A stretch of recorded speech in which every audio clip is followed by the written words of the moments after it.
دوسروں کو دکھائے. یہ جو بچے آپ سے خرید رہے ہیں، آپ تو ان کو بیچ رہے ہیں نا؟ نہیں، معصوم بچے ہیں، یہ اپنی نوکری بھی نہیں کرتے، یہ کماتے بھی نہیں. نوکری نہیں کرتے، ہم ان کو دیتے ہیں، خرچہ دیتے آپ ہیں. 15 روپے میں ان کو بیچ رہے ہیں نا؟ جی بھائی جان، ہم 5 روپے ان کو ہدیہ اگر جو چیز ہمیں ملتی ہے، جو بھی آپ ان کو 15 روپے کی ایک بیچ رہے ہیں. پکچر کے حساب سے 5 روپے کمیشن دے دیتے ہیں. یہ آپ کے کیا لگتے ہیں ہمارے امیر صاحب؟ نہیں لگتے، دوست ہیں، بس دوست ہیں آپ کے؟ دوست ہیں جی. تو یہ ان کو پتہ ہے کہ آپ نے یہ تصاویر جو بنائی ہیں یا آپ بیچ رہے ہیں؟ جی ان کو پتہ ہے. تو اس کی جو ارننگ ہے، آمدنی ہے، وہ ساری آپ کے پاس آ رہی ہے یا جی ان کے پاس بھی جاری؟ پاس آ رہی ہے، ان کا اس میں کوئی تعلق نہیں ہے، یہ ہمارا اپنا. ویسے آپ کیا کرتے ہیں؟ سر ہمارا یہی فوٹوز کا کام ہے. فوٹو شاپ ہے آپ؟ فوٹو شاپ ہے ہماری. Photo studio? جی فوٹو اسٹوڈیو. یہ جو تصویر جس کے بارے میں ابھی میں انصاف سے بات کر رہا تھا، جب ہم نے بچے سے بات کی تو اس نے بتایا کہ یہ گاڑی ہے جو کہ ہمیں یہ تصاویر بیچ رہی ہے 15 روپے فی تصویر، اور جو چھوٹے بچے ہیں وہ 20 روپے کی آگے سیل آؤٹ کر رہے ہیں. یہ کاروبار تصویروں کا کتنا چلا، اب اس واقعے سے اندازہ لگائیے. ایک ٹھیکیداری چھوڑ کے تصویروں کا سٹال لگا کے بیٹھ گیا. اس سے انٹرویو کرنے والوں نے پوچھا آپ پہلے کیا کام کرتے تھے؟ کہا جی میں بلدیے میں ٹھیکیدار تھا. کہا پھر آپ نے یہ کام کیوں شروع کیا؟ کہا یہاں ایک آدمی تھا وہ 50 روپے کی بیچ رہا تھا، میں نے کہا یہ تو بہت ظلم ہے، میں 25 کی بیچتا ہوں. ٹھیکیداری چھوڑ کے میں نے تصویریں بیچنے میں ظلم تھوڑا کر دیا. وہ 50 کا زیادہ ظلم کرتا تھا، میں 25 پہ تھوڑا ظلم کر رہا ہوں. برگرز کے اور یہ تصاویر کے، جیسے کہ ہم نے آپ کو ان صاحب سے بات کروائی تھی جن کے پاس یہ تصاویر موجود ہیں، یہاں پہ بھی یہ بزنس بن گیا ہے 12 ربیع الاول کے بعد سے. یہ ہم لوگ اس لیے لے کے آئے سر، چونکہ ایک دکاندار تھا جس نے یہ تصاویر 50 روپے میں سیل شروع کی. اسی دن مجھے پتہ لگا، چونکہ میں کمیٹی میں کام کر رہا تھا اندر، تو میں نے سوچا یار یہ تو بہت ظلم کر رہا ہے، اتنا ہو چلو. آپ نے تھوڑا کم ظلم کیا سر یہ کہ کم از کم آٹا دانہ ہی بنا رہے. تو آپ کتنے میں بیچ رہے ہیں ایک تصویر؟ 20 روپے میں دے رہے ہیں ہم. فری میں تو نہیں دے رہے؟ نہیں جی، تبرکن تحفے. آپ جو ویسے کام کرتے ہیں وہ کیا کام کرتے ہیں؟ سر میں بجلی سینٹری کی ٹھیکیداری کرتا ہوں. بجلی اور سینیٹری کی ٹھیکیداری چھوڑ کے آپ اس کام پہ آ گئے؟ بالکل سر، اس پہ آ گیا ہوں. اس میں زیادہ پروفٹ ہے؟ سر پروفٹ بھی ہے، لیکن یہ ہے کہ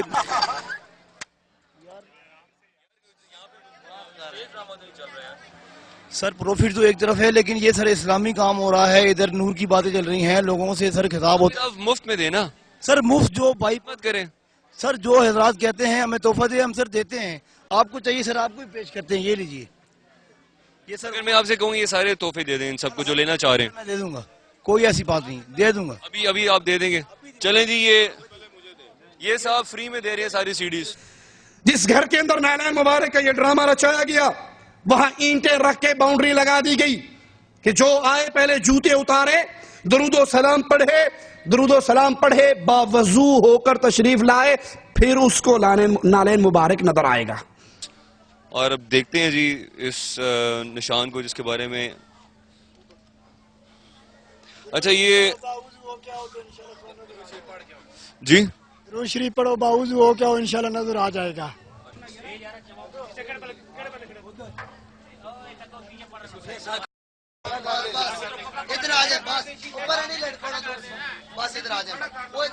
وہ کالے رنگ کی لکیریں دیکھ رہے ہیں، یہ کون سی ہیں؟ یہ کولے سے عورتوں نے نشان لگایا ہے. یہ جی جس کے بارے میں کہا جا رہا ہے نالین مبارک ہے، اور جو کہ مختلف علاقوں سے ہمارے ملک کے افراد آ رہے ہیں، اس کو دیکھ رہے ہیں. سے لو، گھر والوں سے لو بھائی. اچھا آپ ان کے رشتہ دار نہیں ہیں؟ رشتہ دار ضرور ہیں لیکن ڈپٹی دے رہے ہیں بس. چلو بھائی. حالانکہ امام الانبیاء علیہ السلام نماز پڑھا رہے، آپ نے سلام پھیرا، دوران نماز آپ نے اپنی جوتیاں اتار دی تھی. سلام پھیرا، دیکھا تو سب صحابہ نے اتار دی. آپ نے کہا میرے صحابہ تم نے اپنی جوتیاں کیوں اتاری؟ کہا یا رسول اللہ صلی اللہ علیہ وسلم ہم نے آپ کو دیکھا. کہا مجھے تو جبرائیل نے آ کر ابھی خبر دی کہ آپ کی جوتی کے نیچے گندگی لگی ہے.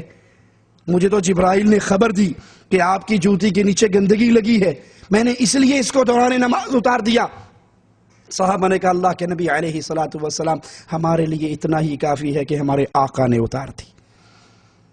اللہ کے نبی علیہ السلام نے فرمایا جب نماز کے لیے آؤ اپنی جوتیوں کو زمین پہ مٹی پہ رگڑ لیا کرو، اگر کہیں گندگی لگی ہو تو اس مٹی پہ رگڑنے سے صاف ہو جائے گی. لیکن یہاں جھوٹا ڈرامہ جو رچایا گیا نالین کا، اس کے لیے کہتے ہیں وضو کر کے آؤ، درود و سلام پڑھتے ہوئے آؤ، تو پھر آپ کو نظر آئے گا. اگر وضو نہیں کرو گے، درود و سلام نہیں پڑھو گے تو نظر نہیں آئے گا. اسی گاؤں کا، تنویر اطاری کے اس دھرابی گاؤں کا ایک شخص اس جھوٹے ڈرامے کی خبر دیتا ہے. ذرا سنیے. کہتا ہے پہلی رات جب میں اس کو دیکھنے گیا، نالین مبارک کو، نہ اس میں خوشبو تھی، نہ اس میں روشنی تھی، اور اس پہ کچھ نہیں لکھا ہوا تھا. تیسرے دن جب میں اس کو دیکھنے گیا تو اس نالین مبارک کے نقش کے اندر اللہ اور محمد لکھا ہوا تھا. انا للہ و انا الیہ راجعون، لا حول ولا قوۃ الا باللہ، استغفر اللہ ربی من کل ذنب. آپ نے اکثر دیکھا ہوگا یہ 12 ربیع الاول کو نالین کا نقش لے کے گھومنے والے جھنڈوں پر اوپر لکھا ہوتا ہے الصلاۃ والسلام علیک یا رسول اللہ، اور نیچے وہ نقش بنا ہوا ہوتا ہے. کہا میں نے ان سے کہا میرا ضمیر گوارا نہیں کرتا، یہ تم نے باریک سا اللہ محمد لکھا ہے. تو جب میں نے اس پہ اعتراض کیا، اگلے دن جب دیکھنے گیا تو وہ نہیں لکھا ہوا تھا، مٹا دیا گیا. میں نے کہا یہاں کل تو لکھا ہوا تھا اللہ محمد، آج کہاں گیا؟ کہا غائبانہ آیا تھا، غائبانہ چلا گیا، ہمیں کیا پتا. جو بات کہی جا رہی ہے کہ اس کے آس پڑوس میں زیادہ تر افراد کی تعداد مختلف مسلک سے ہے، یہ غلط ہے کیونکہ آپ اس کے کزن ہیں. کزنوں وہاں پہ جو ہے ان کے اپنے ہی مسلک کے لوگ رہتے ہیں، ٹھیک ہے. باقی وہاں وہاب کا کوئی آدمی نہیں رہتا، ٹھیک ہے، نہ اہل تشیع ہے، جبکہ وہ خود اطاری ہیں، وہی وہاں رہتے ہیں.